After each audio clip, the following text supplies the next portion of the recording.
This headline. Yesterday we interviewed here on Morning News Today with Uveka, the Afrobarometer people from Cape Town who just done this survey. And basically they were saying, they were looking at performance of the parties. If elections were held tomorrow in South Africa, what would how would each party fare? But what came out of it as well is that trust in the IEC has declined sharply as non-partisan, also partisanship is rising steeply, with only 4 in 10 citizens expressing trust in the institution, and that's a decline of 21 percentage point compared to their survey in 2015. How do you feel when you hear that? Well, any organization that receives feedback like this would of course be concerned about its own image, and I think it imposes on us an obligation to look at this very carefully and see what kind of mechanism we can put in place in order to re-establish the trust that our people have always had in our organization. So you as the IEC, you'd be open to be studying this survey and then take out exactly what are the areas of concerns and address them?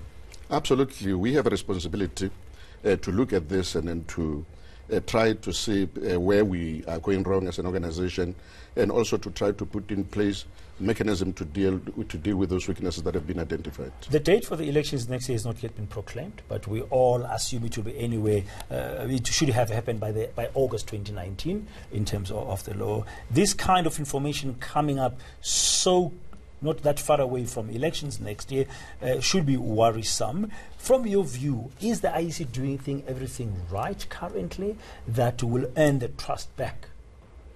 I think we are. Remember that the credibility and integrity of the elections is dependent on about 5 factors. The first one is the issue of the quality of the voters' roll. We are dealing with that. As you know, we've been busy with acquisition of the addresses for people for whom we don't have addresses, to make sure that our voters' roll is current and is in a state where it should be. The second aspect is the quality of the electoral staff. We are already in the process of rolling out training to make sure that the staff that we will have a proper understanding of our electoral environment and are able to apply the law as it exists. But the third one is obviously the quality of our logistics.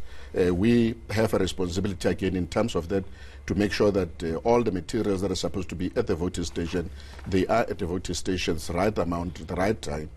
And once we have dealt with those kind of issues, then it is going to be possible for us to be able to deal with that aspect. And the last one is obviously the one where the Electoral Commission does not have sole responsibility. It is the political environment.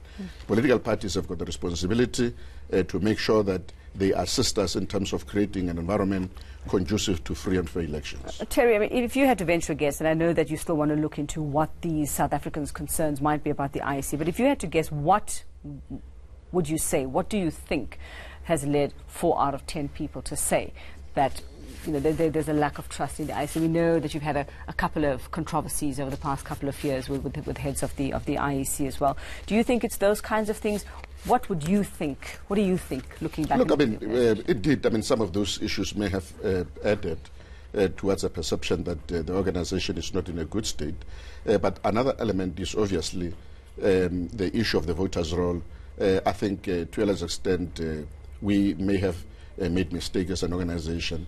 At the time when we were supposed to have included the addresses on the voters' roll, we did not do that. We did not actually go on a serious campaign since 2003 when the law was implemented to make sure that we can get the addresses of people, to make sure that the voters' roll is in a state where it's supposed to be. So indeed, it is some of those factors that may have contributed towards the situation where we are. Okay, leadership issues that Uveka is raising currently at the IEC. Do you have any pending leadership issues in your view, or is your leadership strong enough to really engender the trust that the public would need? Look, the organization has created a pool of electoral expertise over many years. These people understand the electoral processes, and those are the people who really determine the quality and the character of our organization. And I think they understand their responsibility. They understand that they've got to run the elections with integrity. And then I am convinced that the current people who are there within the organization will have the capacity to be able to overcome whatever obstacles that are there. You've mentioned, everything you mentioned earlier was around quality. voters' roll, training of staff, and logistics besides the political environment. Some people may perceive a certain bias maybe among some of the people, because you are all also the IEC voters as well, you're citizens of the country as well.